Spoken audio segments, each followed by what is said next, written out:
നാഗാലാൻഡിലൂടെയുള്ള നമ്മുടെ യാത്ര വീണ്ടും തുടരുകയാണ്. ഇന്നത്തെ നമ്മുടെ യാത്ര വാർ സെമിട്രി കാണാൻ വേണ്ടിയിട്ടാണ്. അപ്പോൾ പോകുമ്പോൾ വഴിയിലൊരു വലിയ പള്ളി കണ്ടു കേട്ടോ. നമ്മളിതാ ഗൂഗിൾ മാപ്പിൻ്റെ സഹായത്തോടു കൂടിയാണ് പോകുന്നത്. ഇവിടെ നിന്ന് നോക്കുമ്പോഴങ്ങനെ നമ്മളിതാ കാണുന്നുണ്ട് കൊഹിമ വാർ സെമിട്രി എന്ന് പറഞ്ഞിട്ട്.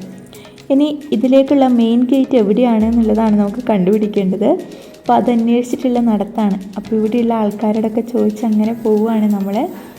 അപ്പോൾ പോകുന്ന വഴിയിൽ നമ്മൾ ഹോൺബിൽ ഫെസ്റ്റിവലിൻ്റെ ബാനറൊക്കെ കണ്ടിട്ടുണ്ടായിരുന്നു കേട്ടോ. അപ്പോൾ കുറച്ച് നടക്കാനുണ്ട് എന്നാണ് തോന്നുന്നത്. 2 വഴികളുണ്ട് എന്നൊക്കെയാണ് ഇവർ പറയുന്നത്. അപ്പോൾ ഇവർ പറയുന്നത് നമുക്ക് ശരിക്കും മനസ്സിലാവുന്നില്ല. ഇവർക്ക് ശരിക്കും ഹിന്ദി മനസ്സിലാവുന്നില്ല, ഇവർക്കാണെങ്കിൽ ഇവർ പറയുന്ന ഇംഗ്ലീഷ് നമുക്ക് ശരിക്കും മനസ്സിലാവുന്നില്ല. അപ്പോൾ നമ്മൾ ഇടയിലൂടെയുള്ള ഒരു വഴി കണ്ടുപിടിച്ച് അതിലൂടെ ഇപ്പോഴേ കയറി പോവുകയാണ്. അപ്പോൾ മെയിൻ ഗേറ്റ് ഇതാണോ അറിയില്ല, അതിവിടെ ക്ലോസ് ചെയ്തിട്ട് കാണുന്നുണ്ട്. അപ്പോൾ ഇതിൻ്റെ സൈഡിലൂടെയൊക്കെ വഴി കാണുന്നുണ്ട്. അതിലൂടെയൊക്കെ എങ്ങനെയെങ്കിലും നമുക്ക് കയറി അങ്ങോട്ടേക്ക് എത്താൻ പറ്റും തോന്നുന്നു. അപ്പോൾ ഈ ബിൽഡിങ്ങിൻ്റെയൊക്കെ ഇടയിലൂടെയൊക്കെ വഴി കാണുന്നുണ്ട്. അങ്ങനെ നമ്മൾ നടക്കുമ്പോഴാണ് ഇവിടെ നല്ല പൈൻ മരം കുറേ കാണുന്നത്. നല്ല രസമുണ്ട് കേട്ടോ കാണാൻ, കണ്ടോ? അപ്പോൾ ഈ പൈൻ മരത്തിൻ്റെ ഇടയിലൂടെ നമുക്കിനി നടന്നു നോക്കാം. കുഞ്ഞു വഴി കാണുന്നുണ്ട് ഇതിൻ്റെ ഇടയിലൂടെ. അങ്ങനെ നമ്മൾ പോയി വാർ സെമിട്രിയിലേക്കുള്ള വഴിയുടെ അവിടെ നമ്മളിതാ എത്തിയിട്ടുണ്ട് കേട്ടോ. അപ്പോൾ ഇതിലൂടെ കയറുമ്പോഴാണ് നമ്മൾ വാർ സെമിട്രിയിലേക്ക് ഇനി എത്തുക. ഇത് മെയിൻ ഗേറ്റിലൂടെ ഒന്നും അല്ല ഞാൻ വന്നിട്ടുള്ളത്, സൈഡിലൂടെ എവിടെയോ ഞാൻ കയറി ചാടി അങ്ങനെ ഇവിടത്തേക്ക് എത്തിയിരിക്കുകയാണ്.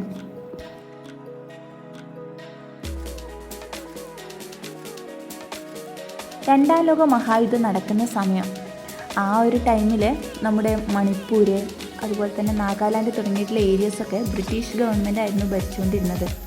അപ്പോൾ അവർ ഭരിച്ചുകൊണ്ടിരുന്നത് കൊണ്ട് തന്നെ ജപ്പാൻ സൈന്യം അവരെ ആക്രമിക്കുന്നതിന് വേണ്ടിയിട്ട് ഇങ്ങോട്ടേക്ക് വരികയായിരുന്നു.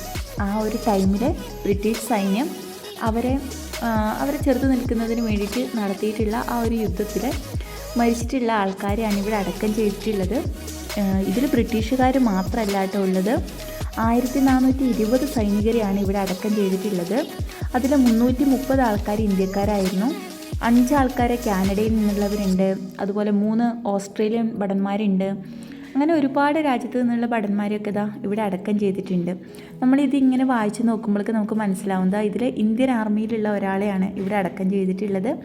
പിന്നെ അതുമാത്രമല്ല കേട്ടോ, ഇതൊരു വലിയൊരു ഏരിയയിലാണ് ഈ ഒരു സെമിട്രി നിർമ്മിച്ചിട്ടുള്ളത്. അതുപോലെ തന്നെ പല രാജ്യത്തു നിന്നുള്ള ആൾക്കാരാണെങ്കിലും അവരുടെയൊക്കെ പേരും ചിലതിൽ പേരൊന്നുമില്ല, അങ്ങനെയുള്ളതും കണ്ടു. ചിലതൊക്കെ അത് ഏത് രാജ്യത്തു നിന്നുള്ളവരാണ്, അവരേത് പദവിയാണ് ഇവിടെ വഹിച്ചിരുന്നത്, അങ്ങനെയൊക്കെ ഉള്ളതൊക്കെ അതിൽ എഴുതി വെച്ചിട്ടുമുണ്ട്.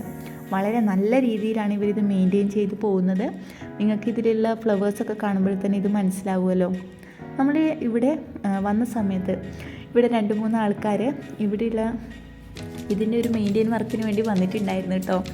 അതിലൊരു മലയാളി ഉണ്ടായിരുന്നു, പിന്നെ അതുപോലെ തന്നെ തമിഴ്നാട്ടിൽ നിന്നുള്ള ഒരാൾ കൂടി ഉണ്ടായിരുന്നു. ഇതാ കാണുന്നില്ലേ, ഇവരാണത്രേ ഇന്ത്യയിൽ മൊത്തത്തിലുള്ള എല്ലാ സ്മാരകശിലകളും അതിനുള്ള വർക്കുകളൊക്കെ ചെയ്യുന്ന ആൾക്കാരാണ്. അത് മെയിൻറ്റെയിൻ ചെയ്യുന്നതിന് വേണ്ടിയിട്ട് ഏർപ്പെടുത്തിയിട്ടുള്ള ആൾക്കാരാണ്. നിങ്ങളിത് കണ്ടോ, ഇതിൽ നോക്ക്, ഇതിൽ ആരാണ് എന്നുള്ള പേര് പോലും ഇല്ല. അങ്ങനെയും ഇതിൽ കണ്ടു കേട്ടോ ചിലതൊക്കെ. നിങ്ങളിത് കണ്ടോ, their name liveth for ever more.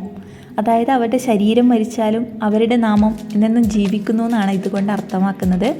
ഇതുപോലുള്ള മഹായുദ്ധങ്ങളിലൊക്കെ മരിച്ചിട്ടുള്ളവരുടെ ശവസംസ്കാരം നടത്തിയിട്ടുള്ള സ്ഥലങ്ങളിലൊക്കെ ഇതുപോലുള്ള സംഭവങ്ങളൊക്കെ ഉണ്ടാവില്ല. അതുപോലെ മറ്റൊരു സംഭവമാണ് ഇത്. എന്താണെന്നുള്ളത് എനിക്ക് മനസ്സിലായിട്ടില്ല കേട്ടോ.